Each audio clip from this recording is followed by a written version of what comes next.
it's a classic G League undermanned win. You know, it happens all the time. So we talked about it on Friday where the two ways get called in the morning. All my mental preparation, all my notes, all my video we had to show the team was based around having 9, almost 10 guys if one of our injured guys came back, and then it goes the two ways go out of town. We call Zurich Phelps, and he comes from Grand Prairie locally, so it's a classic G League game where our engines are as revved up as possible. Our competitive spirit is as high as it can be, and then you know you just come out and guys play with no hesitation. They leave everything out there, so it's a beautiful thing. It's the reason why I first loved this sport at age 4 was because I just love to compete with other teams, and we got to compete against a Cleveland team that was playing very well coming into this one, and very proud. I mean, you hit it on the head. Resilience. It's probably the number one word. So the 3 words I gave the team before the season is we need to be consistent, competitive, and then we need to be confident in our abilities. So tonight we were very consistent, and we were highly competitive in terms of it's a back and forth game. You get down early, we dig out of the hole, and then guys were confident. Sheldon Edwards 7 for 17 from 3. I mean, just fired up there, man. We high belief in him. Season high 33 points, and then the competitiveness to me is 3 guys 10 plus rebounds. Matt Cross 13, Robinson Earl 14, and Sheldon Edwards as a 6'3" guard 11 rebounds. So very cool win. Very cool win for this group.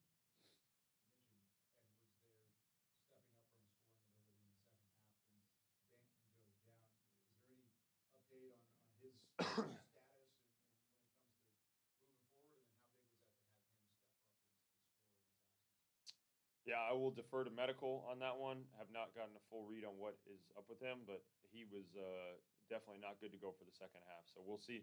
He's obviously our leading scorer, vital part of this team. We hope he's back ASAP, but don't have any more info. But then the other one, outside of the scoring load with Sheldon Edwards is Mark Armstrong.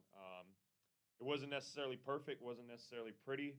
8 for 24 from the field, but it doesn't matter. You know, it's not about stats. It's about getting the win. It's about doing what the team needs, and he is a dynamic guard. He can get downhill, get to the paint. Very proud of him stepping up into his role. Jordan Hall helping him with the ball handling duties, but now Mark Armstrong, we got to see his explosive burst to the rim. Very cool for him to step up in that role and go to work late in the game.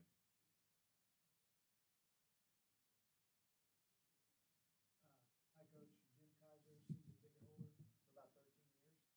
And I can tell you, in those 13 years, these are the 2 biggest wins with 7 players that I've ever seen. So great job for you guys and your coaching staff.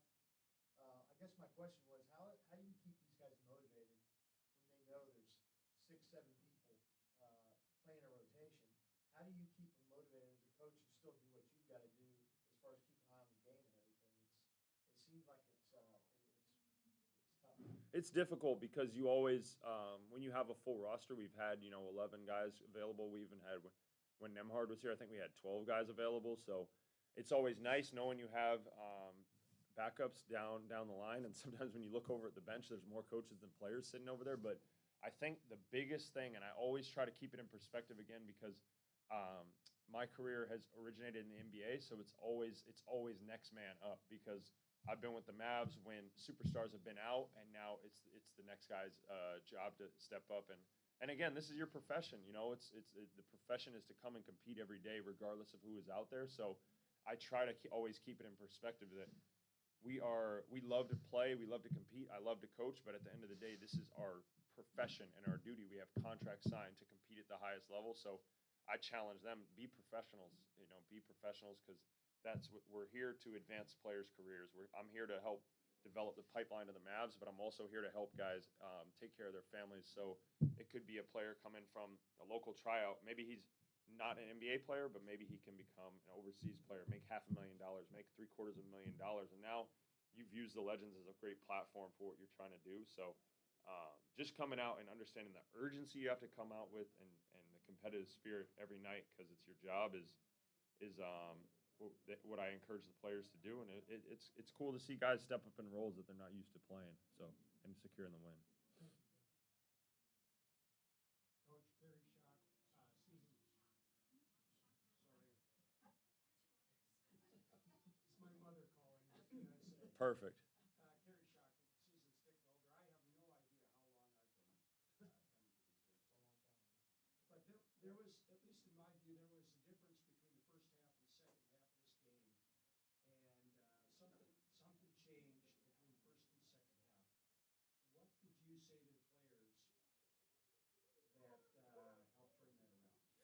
Yeah, so a lot of people have asked me that type of question, like, what did you just scream at the players or go crazy on them? I think if you need a jump the gun speech at halftime, sometimes you haven't done your job as a coach leading up to this. So I just try to keep teaching again because they changed the sponsorship, but it's still the developmental league, right? So at halftime, we come in and show them film, we show them what they need to do, and it's like we just remind them, hey, this is what's working offensively, this is what's working defensively. We're going to change a couple different things, they had Norchad Omier. He's way bigger than us, so we needed a schematic thing to change in order to keep him away from the rim. Unfortunately, he went 11 for 12 from the field, so we didn't do a great job of that. But I think it's just trying to. It's not so much motivating them through harsh words. It's more so coaching, teaching, and reinforcing the positive things that are working, and then correcting the things that aren't working. But that might be something that's as simple as, hey, our offense is massively more efficient when we go to the paint. Don't just settle for the quick jump shot. Drive the paint, shoot the jump shot when you kick it out, or go score at the rim because their defense was terrible in the paint. We scored 66 points in the paint. So just at halftime, it's just reminding them what's working, and then continuing to reinforce those things and reminding them why it works and what we need to continue to do, and then. As you said, down the stretch, you got 7 guys available. The guys who are out there just got to go play with confidence and leave it all out there. No regrets, no stone unturned, and just give it your best, and then you live with the results. Jim, for one last question.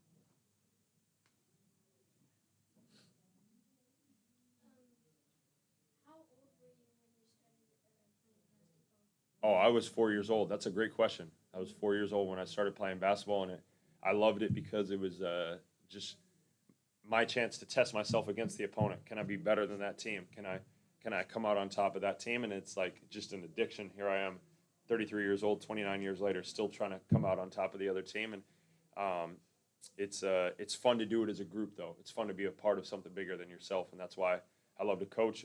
It's not just about me as the head coach. It's about me helping these players, helping the coaching staff, helping everyone develop, and then it's just a really cool thing to come like these last 2 games we saw to come out with the win on top. There's no feeling that's better, but then you enjoy it for a little bit, and then there's another game coming soon. So, thanks for the question. Appreciate you guys. Appreciate you guys. That was a fun one. Yes, sir. See you guys next time.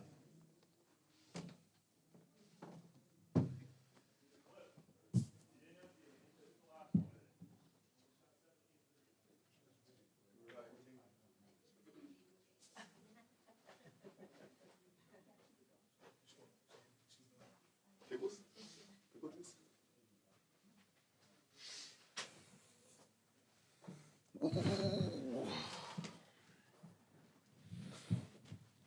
right, guys, we have Matt Cross with 13 points, 13 rebounds, and we have Sheldon Edwards with 33 points and 11 rebounds.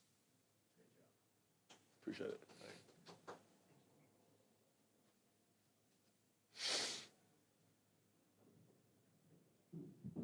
Sheldon, this is Matt Raines. I'm a season ticket holder here. You were obviously tonight's leading scorer. What did you see in the Chargers defense that you were able to take advantage of straight from the start? I feel like a lot of teams know, they scout, obviously I'm a three-point shooter, so they try to run me off the line. And when I got a couple early looks early, I kind of got in rhythm without having to see the 3-ball fall. So really just picking and choosing like when to shoot and when to drive, and it's just tight closeouts and just making the right decision, make the right play, and kind of just let the cars fall where they fall. Hi, Matt. Jim Kaiser. I'm a season ticket holder for 13 years. And I know earlier in the season I just saw you sitting trying to get rehab ready to play. And then all of a sudden there's a bunch of injuries and you're asked to play, obviously you played today a lot of minutes, 37 minutes. And a great game, by the way. Thank you. 3-pointers, hitting them when we needed them at crucial times. What motivates you to stay up to do that as a player when you're not playing and all of a sudden you're asked to play a lot? I know you're a professional, but it's a lot.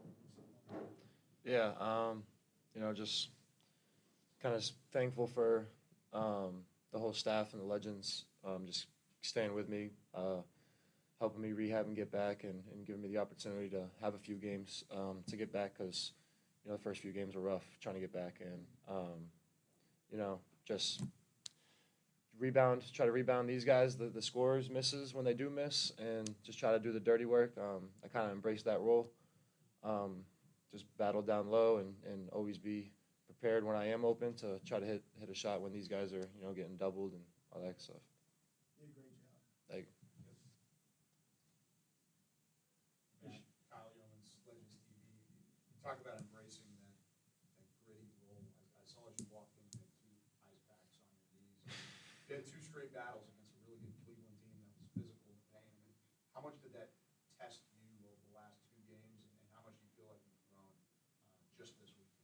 yeah, no, it was good. I mean, with Sharp out, Musa not with us, those are 2 bigs right there. So just having to step up, play more minutes than I have so far.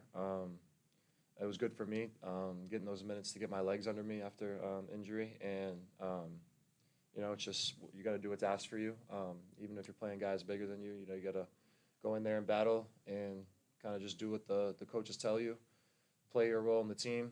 I'm sure it switches every year, no matter what team you're on, but you just embrace your role. And it was tough. They're Omir on their team, big guy, physical guy. They were a physical team, but just whether it's good or bad, try to weather the storm. Just eventually, my mindset is if I crash and hit somebody every time, eventually someone will crack. You can be sore. We'll see. Carry shotgun season ticket holder. You mentioned earlier, and he was tremendous under the basket. How did you guys adjust, and how did you communicate to try to shut him down? We had like this coverage where we try to front him in the post and have some backside help. And luckily, thank God, he missed those last 2 free throws. And pretty much it was either that or if he gets it, pretty much foul him, but like foul him enough to where he still can't make the shot because obviously he's a strong guy. I think he had an and 1 on me last game where I didn't foul him hard enough and he still made it. So really just trying to make that adjustment. Like if you're going to foul him, make sure he can't get the shot off or he can't make it. And really just live with the free throws. I don't know his percentage, but really just live with those and kind of just execute on the other end. He missed the last 2, right? Mm-hmm. He was 3 for 6. That's 50%. That's not good. 11 for 12. It's not good. basket. Yeah. So Exactly. Yeah. Just foul him and live with But those. it was all low. Yeah. He didn't shoot anything past free throw line. Mm-hmm. I guess that's his game. Yeah. Sheldon, as a shooter, 3-point, targeting specialist, what is it like to play for a coach who is also a shooter, a 3-point guy? How does that impact you and the way you prepare and the way you approach the game? It means the world to me, man. Like, especially as a shooter, it's a little easy to kind of like let the highs and lows affect you, and just understanding that like I have a coach who understands what that's like going throughout like a season, and like he maybe know what I'm feeling without me even saying anything. So just understanding like before even the Mexico game, he told me like I don't care about those last 2 games. Like go be yourself, go have fun, like let it rip, and just hearing that allows me to just go out there and have fun and just be myself. So it's meant the world to me. I'm Luis, and how old were y'all when y'all first started playing basketball? 2. I think I don't even remember. I think probably 4, 3, something like that for me. Yeah, it's been a while. It's never too late though. Never. I was a football guy, so Yeah. you can pick it up at any time. Fellas, I got one last one for you. What's the difference between this? I mean, this is my first time in the professional space, so I don't really have anything else to compare to. But this far throughout the season, I would say just like I said earlier about how easy it is to let the highs and lows affect you. Just understanding like it's a long game in comparison to college, and it's a long season in comparison to college too. So really just like staying together, trying to weather storms. Teams go on runs. It's a game of runs. Just trying to stick together and weather that long storm because it may get ugly. It may be beautiful some days. So really just staying together and just trying to get the win. Yeah, I think for me, I'm out of college, so not familiar with the professional space, and then missing most of preseason and most of the beginning of the season. Not already having rhythm, and then not knowing how the professional game is played, not really being able to have those warm ups.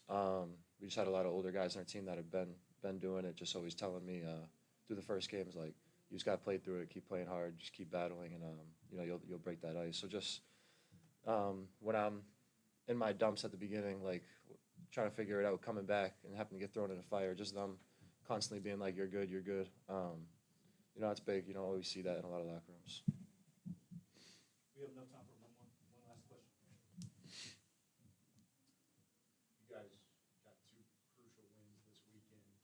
You're on the road for one, you're back home for two more. How big is home court advantage and protecting home court been for you guys? I know, Matt, you're new to being on the floor for it, but how important is that to win these home games? It's huge, especially given the circumstances of us being on the road for the last 6 prior to these 2 games. To have somebody cheer for us this time, it means a lot, just having the energy, the vibe, especially with the atmosphere that we have here as opposed to on the road. Really just embracing it and understanding, like, we're on the good side now. And Max just talked about in the locker room, we haven't won 3 games in a row all year, so really just going to Memphis with the mindset of let's get this one and come back home and handle business. Yeah, no, I agree. I think, losing 2 in a row right before this on the road, winning your home games is always big, but also just for a confidence booster for us too, because they were a good team. So not just doing it, but doing it against a good team, I think brings up the morals going into an away game. Thanks, guys. Appreciate it. Thank you. Very good. Yes, sir.